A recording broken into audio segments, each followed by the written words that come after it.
2024 മമ്മൂട്ടിയുടേതായി നിരവധി സിനിമകളാണ് അണിയറയിൽ ഒരുങ്ങുന്നത്. അക്കൂട്ടത്തിൽ റിലീസിന് ഒരുങ്ങുന്ന സിനിമയാണ് പ്രമേയുഗം. വ്യത്യസ്തമായ പകർന്നാട്ടത്തിലൂടെ എന്നും ഞെട്ടിച്ചുകൊണ്ടിരിക്കുന്ന മമ്മൂട്ടിയുടെ മറ്റൊരു ദൃശ്യവിസ്മയത്തിന് ആകും ഈ ചിത്രം സാക്ഷ്യം വഹിക്കുക എന്ന അപ്ഡേറ്റുകളിൽ നിന്നു തന്നെ വ്യക്തമാണ്. ചിത്രത്തിന്റെ റിലീസ് വിവരം ഔദ്യോഗികമായി പുറത്തുവിട്ടിരിക്കുകയാണ് മമ്മൂട്ടി ഇപ്പോൾ. ബ്ലാക്ക് ആൻഡ് വൈറ്റിൽ 3D സാങ്കേതിക വിദ്യയിൽ ഒരുങ്ങുന്ന ഹൊറർ പടമാണ് പ്രമേയുഗം എന്നാണ് റിപ്പോർട്ടുകൾ സൂചിപ്പിക്കുന്നത്. ഫെബ്രുവരി 15 ലോകമെമ്പാടുമുള്ള തിയേറ്ററുകളിൽ ചിത്രം പ്രദർശനത്തിനെത്തും. റിലീസ് അപ്ഡേറ്റ് പുറത്തുവന്നതിന് പിന്നാലെ ഏറെ ആവേശത്തിലാണ് ആരാധകർ. കാത്തിരിക്കുന്നു. മഹാനടന്റെ രാക്ഷസ നടനത്തിനായി എന്നാണ് ഏവരും പറയുന്നത്. മറ്റു അഭിനേതാക്കൾക്ക് മുന്നിൽ നടനത്തിന്റെ പുത്തൻ പുതിയ പടവുകൾ തീർത്തു അയാൾ വീണ്ടും ഉയരങ്ങൾ കീഴടക്കുകയാണ്. ഒരു മഹാമേരുവിനെപ്പോലെ മഹത്തായ തിയേറ്റർ എക്സ്പീരിയൻസിലേക്ക് സ്വാഗതം എന്നിങ്ങനെ പോകുന്നു മറ്റു കമന്റുകൾ.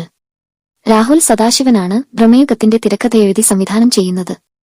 നൈറ്റ് ഷിഫ്റ്റ് സ്റ്റുഡിയോസിന്റെ ബാനറിൽ ചക്രവർത്തി രാമചന്ദ്രയും എസ് ശ്രീകാന്തും ചേർന്ന് നിർമ്മിക്കുന്ന ഈ ചിത്രത്തിൽ മമ്മൂട്ടിയോടൊപ്പം അർജുൻ അശോകൻ, സിദ്ധാർത്ഥ് ഭരതൻ, അമാൽ ലീസ് എന്നിവർ സുപ്രധാന വേഷങ്ങളിലെത്തുന്നു. ഈ ചിത്രം മലയാളം, തമിഴ്, തെലുങ്ക്, കന്നഡ, ഹിന്ദി എന്നീ 5 ഭാഷകളിലായാണ് ഒരുങ്ങുന്നത്.